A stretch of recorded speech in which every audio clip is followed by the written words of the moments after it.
Welcome back to Vidyapur संस्थान। विद्यापुर संस्थान में आपका स्वागत है। आज इस वीडियो में मैं 30 अगस्त रेलवे ग्रुप डी के सभी शिफ्ट फर्स्ट, सेकेंड, थर्ड के क्वेश्चन को लेकर आया हूं। तो वीडियो में अंत तक बने रहेंगे। सभी क्वेश्चन का एनालिसिस मैं करने वाला हूं। ठीक है, तो चलते हैं, आज के वीडियो को स्टार्ट करते हैं। पहला क्वेश्चन है, क्वेश्चन नंबर फर्स्ट, राज्यसभा के सभापति कौन होते हैं? तो राज्यसभा के सभापति उपराष्ट्रपति होते हैं। ठीक है, उपराष्ट्रपति। वर्तमान में उपराष्ट्रपति कौन है? जगदीप धनखड़। ठीक है, जगदीप धनखड़। हमारे भारतीय संविधान में अनुच्छेद 63 में उपराष्ट्रपति की चर्चा है। ठीक है, और ये राज्यसभा के सभापति होते हैं। ठीक है, और हमारे देश के प्रथम उपराष्ट्रपति कौन थे? सर्वपल्ली राधाकृष्णन, जिनके जन्म दिवस 5 सितंबर को टीचर्स डे मनाया जाता है। ठीक है, सर्वपल्ली राधाकृष्णन पहले देश के उपराष्ट्रपति। ठीक है, अगला क्वेश्चन नंबर सेकंड, असम में कौन सा त्यौहार मनाया जाता है? तो असम में बिहू त्यौहार मनाया जाता है। अगला क्वेश्चन है थर्ड, जुम्मे की नमाज किस वार को होती है? तो शुक्रवार को जुम्मे की नमाज होती है। अगला क्वेश्चन है क्वेश्चन नंबर 4, इलेक्ट्रिक मोटर के बारे में कौन सा कथन सही है? तो इलेक्ट्रिक मोटर जो होता है वो फ्लेमिंग्स के लेफ्ट हैंड रूल पे कार्य करता है। फ्लेमिंग्स लेफ्ट हैंड रूल पे इलेक्ट्रिक मोटर काम करता है, और इलेक्ट्रिक जनरेटर फ्लेमिंग्स के राइट हैंड रूल पे काम करता है। अगला क्वेश्चन है, जनरेटर के बारे में क्या सही है? तो जनरेटर के बारे में, तो जनरेटर क्या करता है? मैकेनिकल एनर्जी को इलेक्ट्रिकल एनर्जी में कन्वर्ट करता है, बदलता है। मतलब यांत्रिक ऊर्जा को इलेक्ट्रिकल ऊर्जा में बदलने का काम करता है। कौन? जनरेटर। और ये किस सिद्धांत पे काम करता है, किस पे आधारित है? तो Fleming's right hand rule, Fleming's right hand rule पे ये आधारित होता है। और कार्य किस पे करता है? तो फैराडेज इलेक्ट्रोमैग्नेटिक इंडक्शन पे, फैराडे के इलेक्ट्रोमैग्नेटिक इंडक्शन के नियम पे ये कार्य करता है। फैराडे के इलेक्ट्रोमैग्नेटिक इंडक्शन के नियम पे ये काम करता है। कौन? तो विद्युत जनरेटर, इलेक्ट्रिक जनरेटर। ठीक है, आगे की क्वेश्चन की ओर बढ़ते हैं। क्वेश्चन नंबर 6, 17वें ग्रुप में आने वाले क्लोरीन की वैलेंसी क्या है? संयोजकता क्या है? तो 1 होती है। 17वें ग्रुप को हैलोजन ग्रुप कहा जाता है। हैलोजन कहा जाता है। 17वें ग्रुप के एलिमेंट को हैलोजन ग्रुप कहा जाता है। इसमें कौन कौन से एलिमेंट आते हैं? तो फ्लोरीन, क्लोरीन, ब्रोमीन, आयोडीन, है ना, ये सब आते हैं 17वें ग्रुप में, ये सब एलिमेंट आते हैं। ठीक है, फ्लोरीन दुनिया का सबसे विद्युत ऋणात्मक तत्व है। Most electronegative element is fluorine. ठीक है, ये क्वेश्चन भी आया हुआ है। अगला क्वेश्चन, C4- में कितने इलेक्ट्रॉन है? ठीक है, तो इलेक्ट्रॉन और प्रोटॉन है। तो प्रोटॉन जितना परमाणु संख्या होता है वही प्रोटॉन होता है, लेकिन C4- है, मतलब 4 इलेक्ट्रॉन ले लिया। कार्बन के पास ऑलरेडी 6 इलेक्ट्रॉन होता है और इसने 4 इलेक्ट्रॉन ले लिया, तो इलेक्ट्रॉन की संख्या कितनी हो गई? 10। तो C4- पे कितना इलेक्ट्रॉन हो गया? 10। ठीक है, अगला क्वेश्चन नंबर 8, तीन मटेरियल है, उसका अपवर्तनांक दिया है 1.5, 1.42 और 2 दिया गया है ना। तो वेलोसिटी का अनुपात पूछा था, तो वेलोसिटी का अनुपात उल्टा हो जाएगा, क्योंकि अपवर्तनांक का उल्टा होता है वेलोसिटी। तो हो जाएगा 2:1.42 1.5। ठीक है, तो ये हो जाएगा,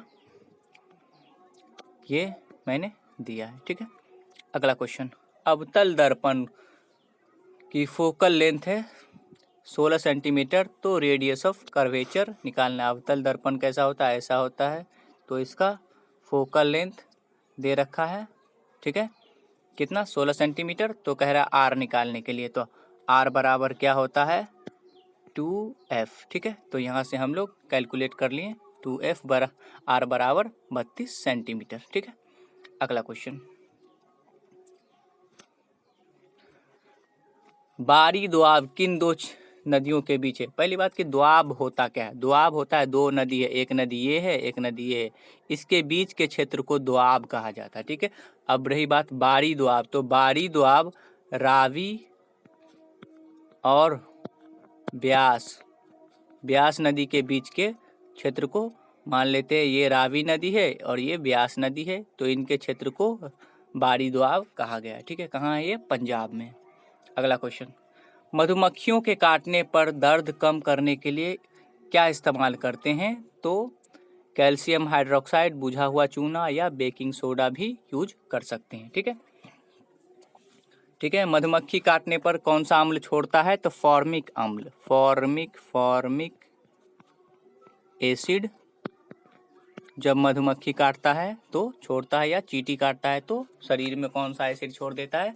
तो फॉर्मिक एसिड या मेथेनोइक एसिड छोड़ देता है। ठीक है, जिसके कारण दर्द होने लगता है। तो कैल्शियम हाइड्रोक्साइड या सोडियम बाइकार्बोनेट, बेकिंग सोडा को रगड़ लेते हैं उस पर, तो दर्द कम हो जाता है, क्योंकि ये सब क्या है? क्षार है, और वो क्या छोड़ रहा है? एसिड छोड़ रहा है। तो अम्ल और क्षार एक दूसरे को उदासीन कर देते हैं, मतलब न्यूट्रलाइज कर देते हैं। ठीक है, अगला क्वेश्चन है, भारतीय महिला क्रिकेट के कोच कौन है? तो रमेश पवार है भारतीय महिला क्रिकेट टीम के कोच। तो पुरुष टीम के कोच कौन है? तो अभी में राहुल द्रविड़ पुरुष क्रिकेट टीम के कोच हैं। अगला क्वेश्चन है 13, अगर कोई घोल लिटमस पत्र को नीला से लाल कर देता है तो उसका पीएच मान क्या होगा? पहली बात कि कोई घोल नीला से लाल कर रहा है लिटमस पत्र को, तो अम्ल होगा। ठीक है, अम्ल क्या करता है? लिटमस पत्र को नीले से लाल कर देता है, तो वो एसिड होगा। ठीक है, वो घोल कौन सा होगा? एसिड होगा। तो एसिड का पीएच वैल्यू कितना होता है? 7 से कम होता है। तो देखते हैं ऑप्शन में 7 से कम कौन है। तो ये ऑप्शन 5 जो था, हाँ है ना, तो ये 5 सही हो जाएगा। ठीक है, अगला क्वेश्चन, महिलाओं के प्रजनन तंत्र के संबंधित कौन है? तो एक ऑप्शन था कौन नहीं है, ये क्वेश्चन था कौन नहीं है। ठीक है, कौन नहीं है। ठीक है, ये मिस्टेक हो गया लिखने में, तो मूत्राशय है ना, ये रिप्रोडक्टिव सिस्टम का पार्ट नहीं है। ठीक है, अगला क्वेश्चन नंबर 15, पावर था कितना? 90 मीटर दे रखा है, पावर यहाँ 90 मीटर दे रखा है, और वोल्टेज 30 वोल्ट दे रखा है। तो रेजिस्टेंस निकालना था। तो हम लोग जानते हैं P बराबर होता है VI। ठीक है, और VI का फॉर्मूला डाल के, और यहाँ I बराबर V/R होता है ओम के नियम से। तो P बराबर क्या हो जाएगा? V²/R। यहाँ से सबका वैल्यू हम लोग डाल देते हैं, तो R की वैल्यू आ जाती है 10 ओम। ठीक है, अगला क्वेश्चन है 16, खनिजों की दृष्टिकोण से सबसे समृद्ध क्षेत्र कौन सा है? तो छोटा नागपुर का जो पठार है वो खनिजों के दृष्टिकोण से सबसे समृद्ध है, क्योंकि यहाँ खनिजों का बहुत भंडार पाया जाता है। और ये कौन से राज्य में है? तो झारखंड में, झारखंड राज्य में है ये स्थित है छोटा नागपुर का पठार। इसे भारत का रूर प्रदेश भी कहा जाता है। रूर प्रदेश, भारत का रूर प्रदेश छोटा नागपुर पठार को कहा जाता है। ठीक है, अगला क्वेश्चन है 17, प्रधानमंत्री जीवन ज्योति बीमा योजना की उम्र सीमा क्या है? तो 18 से 50 साल है। ठीक है, आगे बढ़ते हैं। Question number 18, Roorkee, IIT Roorkee ने कौन सा सुपर कंप्यूटर स्थापित किया है? तो परम गंगा स्थापित किया है। अब बात कर लेते हैं सुपर कंप्यूटर के बारे में। तो दुनिया का सबसे फास्ट सुपर कंप्यूटर है फ्रंटियर, जिसे बनाया किसने है? तो अमेरिका ने बनाया। उससे पहले कौन था? फुकागू, जिसे बनाया किसने था? जापान ने। लेकिन अभी फ्रंटियर सबसे तेज कंप्यूटर हो गया, सबसे फास्ट सुपर कंप्यूटर हो गया दुनिया का। उससे पहले फुकागू था जो जापान देश का था। ठीक है, अगला क्वेश्चन है 8वीं अनुसूची की 22 भाषाओं में से कौन एक भाषा शामिल नहीं है? तो अवधी भाषा जो है इसमें शामिल नहीं है। 8वीं अनुसूची में 22 भाषा को मान्यता दिया गया है हमारे भारतीय संविधान में। ठीक है, अगला क्वेश्चन है क्वेश्चन नंबर 20, इनमें से कौन कोरोजन ऑफ आयरन की क्रिया में भाग लेता है? तो फेरिक ऑक्साइड का सूत्र होता है Fe2O3। ये फेरिक ऑक्साइड का फॉर्मूला होता है। अगला क्वेश्चन कि कीटोन किस फंक्शनल ग्रुप का है? तो कीटोन है। ठीक है, ये किसका है? तो कीटोन का सामान्य, अब हम लोग जान लेते कीटोन का सामान्य सूत्र। कीटोन का सामान्य सूत्र होता है कीटोन का सामान्य सूत्र होता है CnH2n+1 का ट्वाइस और CO। ठीक है, ये मैंने लिख रखा है यहाँ, और किसी किसी बुक में ऐसा भी लिखा होता है। तो ये कीटोन का सामान्य सूत्र है। ठीक है, अगला क्वेश्चन नंबर 22। खेलो इंडिया यूनिवर्सिटी गेम 2021 का आयोजन कहाँ हुआ था? तो कर्नाटक बेंगलुरु में हुआ था। और इसे जीता किसने था? तो जैन यूनिवर्सिटी ने इस प्रतियोगिता को जीता था। एक और होता है खेलो इंडिया यूथ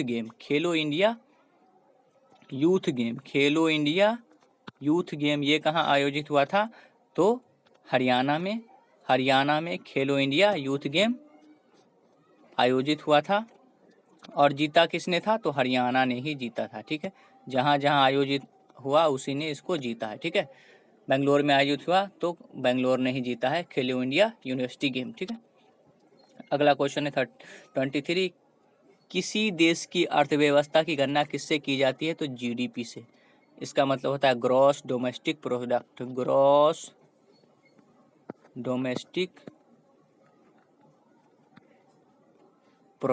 ठीक है, product PRODUCT, gross domestic product. ठीक है, अगला क्वेश्चन है क्वेश्चन नंबर 24। अल्युमिनियम की वैलेंसी कितनी है? अल्युमिनियम का परमाणु संख्या कितना होता है? परमाणु संख्या होता है अल्युमिनियम का 13। तो इसकी वैलेंसी कितनी हो जाएगी? तो 283। ठीक है, बाहरी कक्षा में इसके 3 इलेक्ट्रॉन आया, तो ये 3 इलेक्ट्रॉन त्याग करके Al3+ बना लेगा, तो इसकी वैलेंसी हो जाएगी 3। ठीक है, अल्युमिनियम की वैलेंसी 3। ठीक है, अगला क्वेश्चन। मानसून के आने पर सबसे पहले वर्षा किस क्षेत्र में होती है? तो मानसून जब आती है, ये रहा हमारा भारत, ये रहा केरला, तो केरला के ऐसे मानसूनी हवा आती है चलते हुए, तो सबसे पहले केरल के मालाबार क्षेत्र से टकराती है और वहाँ खूब बारिश करती है। ठीक है, जो जून के प्रथम हफ्ते में आ जाती है। केरल के मालाबार क्षेत्र में सबसे पहले वर्षा करती है दक्षिण पश्चिमी मानसून, ऐसे आती है चलते हुए। ठीक है, अगला क्वेश्चन नंबर 26। ओजोन परत की हानि किसके कारण हो रही है? ओजोन परत की जो हानि हो रही है, ओजोन परत जो क्षय हो रहा है, वो किसके कारण हो रहा है? तो एक गैस है क्लोरोफ्लोरोकार्बन, CFC कहते हैं, क्लोरोफ्लोरोकार्बन। ठीक है, इस गैस के में जो क्लोरीन पाया जाता है, वही ओजोन परत को है ना छेदने का काम कर रहा है, ओजोन की परत को कम कर रहा है। ठीक है, अब ओजोन परत में छेद हो जाएगा तो क्या हो जाएगा? ओजोन परत क्या करता है? हम सूरज से आने वाली पराबैंगनी किरणों को रोकता है। ठीक है, ये ओजोन परत है, हम मान लेते हैं ये पृथ्वी है। ठीक है, ये अर्थ है। ठीक है, तो ये सूरज की रोशनी आ रही है यहाँ से, तो ये ओजोन परत सूरज की रोशनी को नहीं आने देता है, क्योंकि ये पराबैंगनी किरण अगर यहाँ पे धरती पे आ जाए तो धरती पे क्या रहते हैं? इंसान। ठीक है, और ये बहुत एनर्जी वाला किरण होता है पराबैंगनी किरण, अल्ट्रावायलेट रे, जो अगर पृथ्वी पे आ गया तो पेड़ पौधे है ना और जानवरों और इंसानों तक को बहुत खतरा होगा। ऐसा कहा जाता है कि अगर ये पराबैंगनी किरण पृथ्वी पर आ जाए तो प्रत्येक इंसान को स्किन कैंसर हो जाएगा। स्किन कैंसर, पराबैंगनी किरण अगर आ जाएगी पृथ्वी पे तो प्रत्येक इंसान को स्किन कैंसर हो जाएगा। इतना खतरनाक ये किरण होता है, जिसको रोकने का कौन काम करता है? ओजोन लेयर, ओजोन परत इसको रोकने का काम करता है। चलिए अब जान लेते हैं ओजोन परत के बारे में। तो ओजोन दिवस मनाया जाता है 16 सितंबर को। ठीक है, ओजोन परत की मोटाई को डॉप्सन इकाई से मापा जाता है। डॉप्सन से नापते हैं ओजोन की मोटाई को। ठीक है, ओजोन कहाँ पाई जाती है? तो पृथ्वी के ऊपर सबसे पहला ट्रोपोस्फेयर है, उसके बाद स्ट्रेटोस्फेयर है। स्ट्रेटोस्फेयर को समताप मंडल कहा जाता है। यहीं जो है वो पाया जाता है, स्ट्रेटोस्फेयर के अंदर ओजोन लेयर पाया जाता है। ठीक है, अगला क्वेश्चन। और गर्मी के दिनों में ओजोन लेयर की मोटाई बढ़ जाती है ना, मोटाई जो है ओजोन लेयर की बढ़ जाती है गर्मी के दिनों में, और ठंड के दिनों में कम हो जाती है। ठीक है, अगला क्वेश्चन है 27। 2017 में किसे मौलिक अधिकार में जोड़ा गया? तो निजता का अधिकार को है ना अनुच्छेद 22 में आता है, ये इसे जोड़ा गया है हमारे संविधान में। ठीक है, पेड़ अगर ज़्यादा वाष्पोत्सर्जन करते हैं तो क्या होगा? वाष्पोत्सर्जन पेड़ करते क्यों हैं? अगर उसमें ज़्यादा पानी हो जाता है ना तो वाष्पोत्सर्जन की प्रक्रिया के कारण अपने पानी को वो बाहर निकालने का काम करते हैं स्टोमेटा के जरिए। ठीक है, पौधे में स्टोमेटा होता है और यहाँ से ये खोल करके पानी को बाहर कर देते हैं। ठीक है, तो ज़्यादा वाष्पोत्सर्जन करेगा तो क्या होगा कि ज़्यादा पानी निकलेगा, तो ज़्यादा पानी निकलने के कारण पौधे में पानी की कमी हो जाएगी और पानी की कमी हो जाएगी तो पौधा मुरझा जाएगा। ठीक है, पौधा मुरझा जाएगा। ठीक है, अगला क्वेश्चन 29। पानी और खनिज पौधे में जड़ से पेड़ के सारे भाग में किस प्रक्रिया द्वारा है ना पानी को पहुंचाता है ना। क्वेश्चन है कि पानी को पौधे के जड़ से अनेक भागों तक है ना किस प्रक्रिया द्वारा पौधा पहुंचाता है, तो उस प्रक्रिया को कहा जाता है ट्रांसपिरेशन, परिवहन कहा जाता है हिंदी में, परिवहन, ट्रांसपिरेशन कहा जाता है। ठीक है, तो एक ऊतक होता है जिसको कहा जाता है जाइलम, जाइलम ऊतक होता है, जाइलम टिश्यू होता है जो पौधे में है ना, पौधे में नीचे से ऊपर, जड़ से ऊपर अनेक भाग तक, पौधे के अनेक भाग तक है ना क्या पहुंचाता है, जल पहुंचाने का काम करता है। जाइलम जान गए तो चलो फ्लोएम के बारे में भी जान लेते हैं। फ्लोएम, फ्लोएम क्या करता है, पत्तियों से है ना, ये पत्ती है पेड़ का, यहाँ फोटोसिंथेसिस प्रक्रिया होती है, खाना बनता है और इस खाने को शरीर के अन्य भाग तक पहुंचाने का काम करता है। तो भोजन को अन्य भागों तक पहुंचाने का काम कौन करता है, तो फ्लोएम करता है, फ्लोएम। ठीक है, आगे की क्वेश्चन की ओर चलते। पंचायती राज व्यवस्था लागू करने वाला प्रथम राज्य कौन था, तो 2 अक्टूबर 1959 ईस्वी को राजस्थान के नागौर जिले में है ना ये पहली बार लागू किया गया था पंचायती राज व्यवस्था। ठीक है, अब पंचायती राज व्यवस्था के बारे में जान लेते हैं। तो पंचायती राज व्यवस्था की चर्चा हमारे संविधान के भाग 9A में किया गया है। अनुसूची कौन सी है, तो 11 अनुसूची 11 में किया गया है पंचायती राज व्यवस्था की चर्चा। और पंचायती राज व्यवस्था में कितने विषय हैं, तो 19 विषय हैं। ठीक है, और इसे पंचायती राज व्यवस्था को हमारे संविधान में जोड़ा कब गया, तो 73वें संवैधानिक संशोधन 1992 के तहत पंचायती राज व्यवस्था को हमारे संविधान में जोड़ा गया। और क्या बात कर लेते हैं कि अनुच्छेद 40 में ये कहा गया है कि राज्यों को अपने यहाँ पंचायती राज व्यवस्था लागू करना चाहिए और उसे उचित पावर देना चाहिए पंचायती राज को, कि ताकि वो गांव में है ना छोटे लेवल पे विकास का काम कर सके। एक क्वेश्चन पूछता है कि बलवंत राय मेहता समिति है ना किस समिति के सिफारिश पर पंचायती राज व्यवस्था को लागू किया गया था, तो बलवंत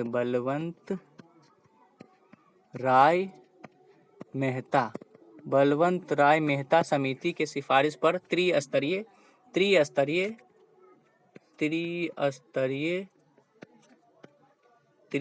पंचायती राज व्यवस्था को 1957 ईस्वी में ये समिति बना था, बलवंत राय मेहता समिति, उसने ये बात कही थी। ठीक है, इतना हो गया पंचायती राज व्यवस्था के बारे में। ठीक है, अगला क्वेश्चन है 31। भारत की मानक समय रेखा कितने राज्यों से होकर गुजरती है, तो भारत की मानक समय रेखा है 22.5 डिग्री पूर्वी देशांतर पे जो है वो भारत का मानक समय रेखा। अब ये गुजरती कहाँ से है, तो यूपी, एमपी, छत्तीसगढ़, उड़ीसा और आंध्र प्रदेश, तो 5 राज्यों से होकर के गुजरती है, 5 राज्यों से होकर के ये गुजरती है भारत का मानक समय रेखा। ठीक है, अगला क्वेश्चन है वेदों की ओर लौटो। वेदों की ओर लौटो का नारा किसने दिया था, तो स्वामी दयानंद सरस्वती ने। स्वामी दयानंद सरस्वती का मूल नाम क्या था, तो मूल शंकर नाम था इनका, असली नाम था मूल शंकर। स्वामी दयानंद सरस्वती का नाम था। स्वामी दयानंद सरस्वती ने आर्य समाज की स्थापना किया था 1875 ईस्वी में बंगाल में। ठीक है, और अपने विचारों को फैलाने के लिए इन्होंने एक पत्रिका चलाया था जिसका नाम था सत्यार्थ प्रकाश। ठीक है, सत्यार्थ प्रकाश पत्रिका चलाया था स्वामी दयानंद सरस्वती ने अपने विचारों को फैलाने के लिए। ठीक है, अब आगे की ओर बढ़ते। अब ये भी बात कर लेते कि ब्रह्म समाज, एक होता है ब्रह्म समाज। ठीक है, तो ब्रह्म समाज की स्थापना राजा राम मोहन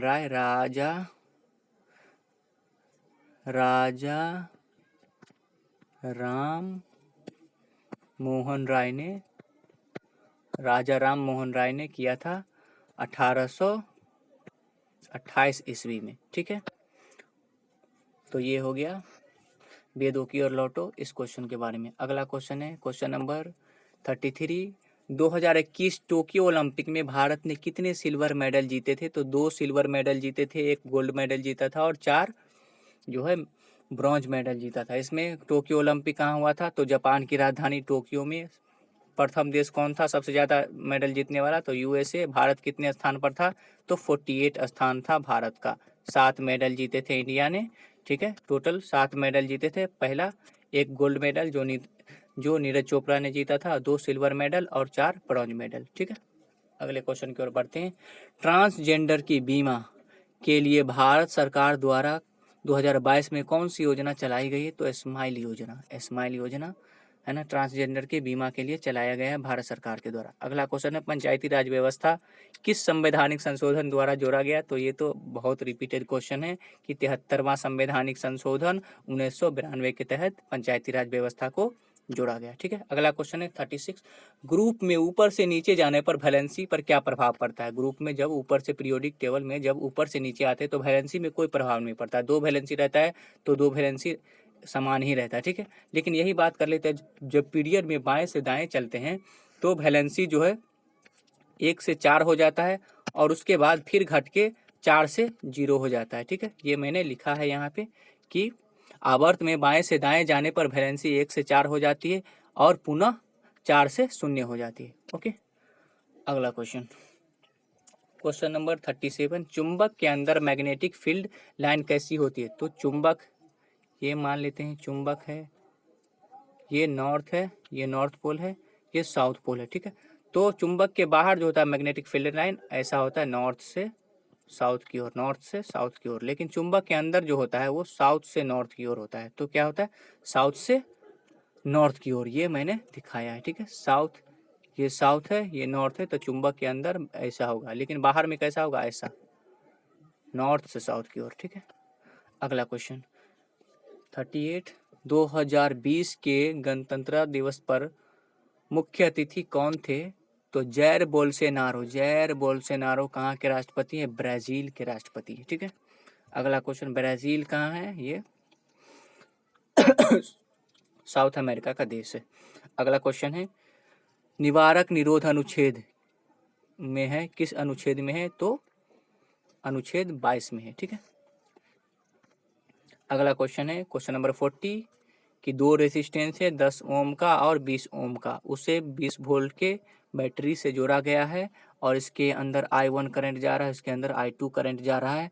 तो हमको कैलकुलेट करना है कि I1 का वैल्यू कितना है और I2 का वैल्यू कितना है। तो कैलकुलेट करते हैं हम लोग, ओम के नियम से जानते हैं कि V बराबर IR। तो ये हमने फार्मूला लगाया और V और I का वैल्यू कैलकुलेट किया तो I1 की जो वैल्यू आ गई, I1 की वैल्यू आ गई कितनी?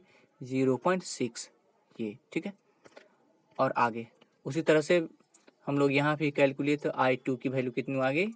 ये 0.3 एम्पियर। ठीक है, अगला क्वेश्चन, एथेनॉल से एथेनोइक एसिड किस प्रकार बनाया जाता है? तो एथेनॉल को है ना जब ऑक्सीडेशन करवाते हैं पोटेशियम डाइक्रोमेट के साथ तो ये एथेनोइक एसिड में बदल जाता है। ये पोटेशियम डाइक्रोमेट क्या कैटेलिस्ट का काम करता है? कैटेलिस्ट, यहाँ कैटेलिस्ट का काम करता है पोटेशियम डाइक्रोमेट। ठीक है, अगला क्वेश्चन है वाशिंग सोडा की प्रकृति क्या होती है? तो वाशिंग जो सोडा होता है वो क्षारीय होता है। ठीक है, ठीक है, और वाशिंग सोडा का फॉर्मूला क्या होता है? NaCO3 और केमिकल नाम होता है सोडियम कार्बोनेट। ठीक है, अगला क्वेश्चन, भारत का पहला मेडिकल कॉलेज किसने खोला था? तो भारत का पहला medical college Lord William Bentinck ने खोला था 1835 ईस्वी में। कहाँ? बंगाल में, बंगाल में खोला था इसने। ठीक है, विलियम बेंटिंग के बारे में जान जाते हैं। तो 1829 ईस्वी में है ना राजा राम मोहन राय की सहायता से सती प्रथा को ख़त्म कर दिया था इसी ने, लॉर्ड विलियम बेंटिंग ने। है ना, लॉर्ड विलियम बेंटिंग है ना भारत का पहला गवर्नर जनरल है। पहला भारत का प्रथम गवर्नर जनरल कौन था? Lord William Bentinck. Lord William Bentinck को 1800 1933 के अधिनियम के द्वारा भारत का गवर्नर जनरल बनाया गया था। इसीलिए भारत का प्रथम गवर्नर जनरल कौन है? Lord William Bentinck. ठीक है, राजा राम मोहन राय की सहायता से इसने सती प्रथा को खत्म कर दिया था 1819 ईस्वी में। ठीक है, आगे की ओर बढ़ते हैं। 44 क्वेश्चन है, 2004 में कौन सी भाषा को शास्त्रीय भाषा का दर्जा दिया गया था? तो तमिलनाडु को दिया गया था। ठीक है, तमिलनाडु को शास्त्रीय भाषा का दर्जा तमिल भाषा को दिया गया था। तमिल भाषा को दिया गया था। अगला क्वेश्चन है, फिस्कल डेफिसिट के बारे में कौन सा सही है? तो फिस्कल डेफिसिट बराबर होता है कुल व्यय माइनस कुल प्राप्तियां, total expenditure minus total revenue. ठीक है, ये होता है। अगला क्वेश्चन है, फोकल लेंथ 15 सेंटीमीटर है तो रेडियस ऑफ कर्वेचर क्या होगा? तो रेडियस ऑफ कर्वेचर और फोकल लेंथ में ये रिलेशन होता है, तो ये रेडियस ऑफ कर्वेचर 30 सेंटीमीटर हो जाएगा। ठीक है, अगला क्वेश्चन, किसी कॉनकेव मिरर के सामने वस्तु को 3F पर रखा जाता है तो प्रतिबिंब कहाँ बनेगा? तो प्रतिबिंब बनेगा, प्रतिबिंब फोकस और प्रतिबिंब है ना, फोकस और मान लेते हैं यहाँ फोकस और सी के बीच में बनेगा। प्रतिबिंब कैसा बनेगा? तो छोटा बनेगा और वास्तविक और उल्टा बनेगा। ठीक है, अगला क्वेश्चन, इनमें से समजातीय कौन नहीं है? समजातीय, ठीक है, तो पहला था C3H6, दूसरा था C5H10, तीसरा था C4H10। ठीक है, तो इनमें से हम देखते हैं ये दोनों अल्कीन है और ये अल्केन है। ठीक है, तो ये दोनों समजातीय है। ठीक है, ये दोनों समजातीय है। ठीक है, क्योंकि दोनों अल्कीन है, ये अकेला अल्केन है। ठीक है, अब बात कर लेते हैं अल्केन और अल्कीन की। तो अल्केन का सामान्य सूत्र होता है CnH2n+2। अल्कीन का सामान्य सूत्र होता है CnH2n और अल्काइन का सामान्य सूत्र होता है CnH2n-2। ठीक है, आगे बढ़ते हैं। 49 क्वेश्चन नंबर, धुआंधार जलप्रपात किस नदी पर स्थित है? तो धुआंधार जलप्रपात नर्मदा नदी पर स्थित है। कहाँ है ये? भेरा घाट में। भेरा घाट एक जगह है जहाँ से नर्मदा नदी बहुत ऊंचाई से गिरती है, तो है ना दूध जैसा है ना बनाती है जलप्रपात, इसीलिए उसको धुआंधार जलप्रपात कहा जाता है या दूधिया जलप्रपात कहा जाता है। ठीक है, अब जान लेते हैं नर्मदा नदी के बारे में। नर्मदा नदी मध्य प्रदेश के अमरकंटक पहाड़ी से निकलती है और अरब सागर में जाकर के गिर जाती है। नर्मदा नदी पर ही सरदार सरोवर बांध गुजरात राज्य में स्थित है। एक ओंकारेश्वर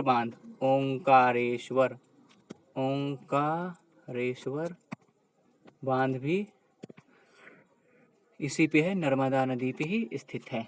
अगला क्वेश्चन 50, कौन सी नदी महाबलेश्वर से निकलती है? तो महाबलेश्वर से कृष्णा नदी निकलती है। अब बात कर लेते हैं कावेरी नदी के बारे में। कावेरी नदी बरहमगिरी से निकलती है। बरहमगिरी, ठीक है, बरहमगिरी से कावेरी नदी निकलती है।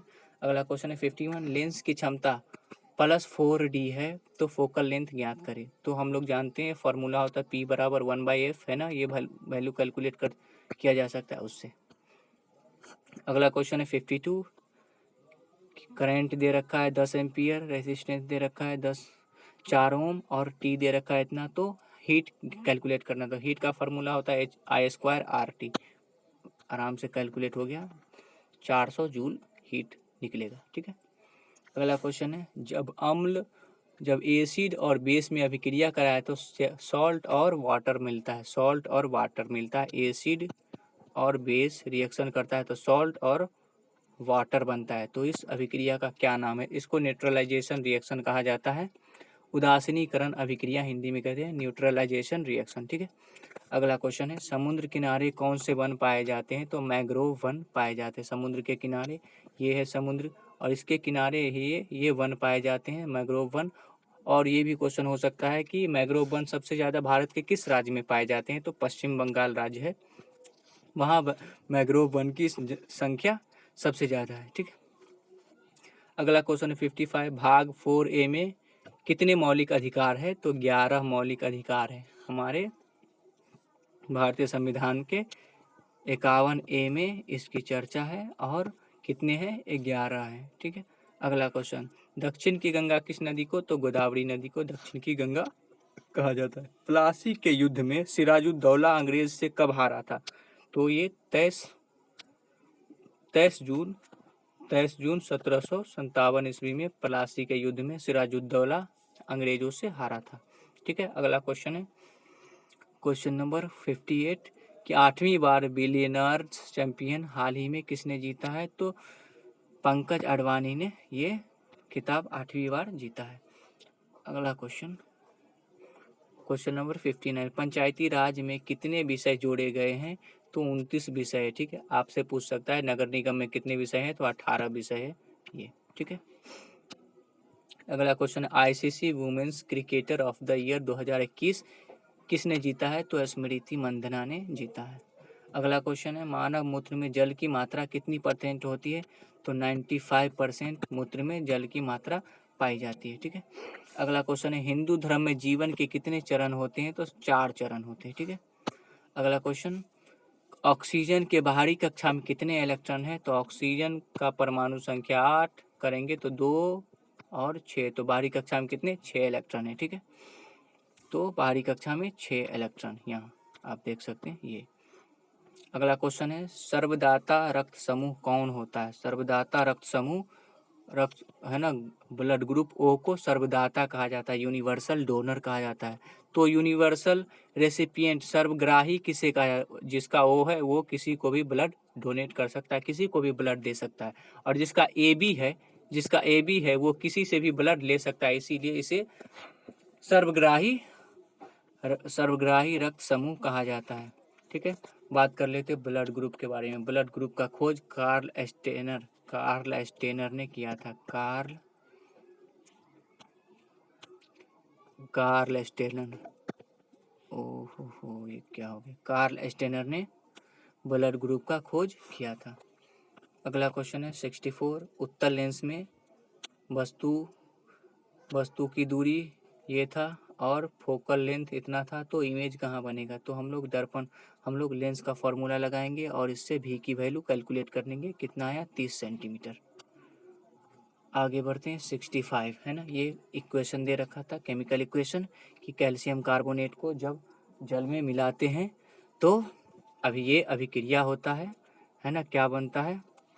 ये बनता है, तो इसमें कौन सा गैस निकलता है? तो कार्बन डाइऑक्साइड गैस निकलता है। अगला क्वेश्चन है खेतरी की खान कहाँ है? तो राजस्थान में, और ये तांबे के लिए प्रसिद्ध है, खेतरी की खान। ठीक है, अगला क्वेश्चन है 67 की लेंस का पावर +5D दे रखा था, तो उसका फोकल लेंथ पूछ रहा था। ठीक है, तो फार्मूला हम लोग जानते हैं ये होता है, और इससे कैलकुलेट कर लिए तो 20 सेंटीमीटर आंसर आ गया। ठीक है, अगला क्वेश्चन है क्वेश्चन नंबर 68 कॉन्केव मिरर में ऑब्जेक्ट को C और F के बीच रखा जाता है, तो इमेज कहाँ बनेगा? तो इमेज बनेगा अनंत और वक्रता केंद्र के बीच में बनेगा, वस्तु से छोटा बनेगा, वास्तविक बनेगा और उल्टा बनेगा। ठीक है, आगे बढ़ते हैं। आज चलिए इतना ही था क्वेश्चन। ठीक है, इस वीडियो में, तो मिलते हैं नेक्स्ट वीडियो में। तब तक के लिए धन्यवाद। वीडियो अच्छा लगा हो तो लाइक शेयर कमेंट और सब्सक्राइब जरूर करेंगे। Thank you.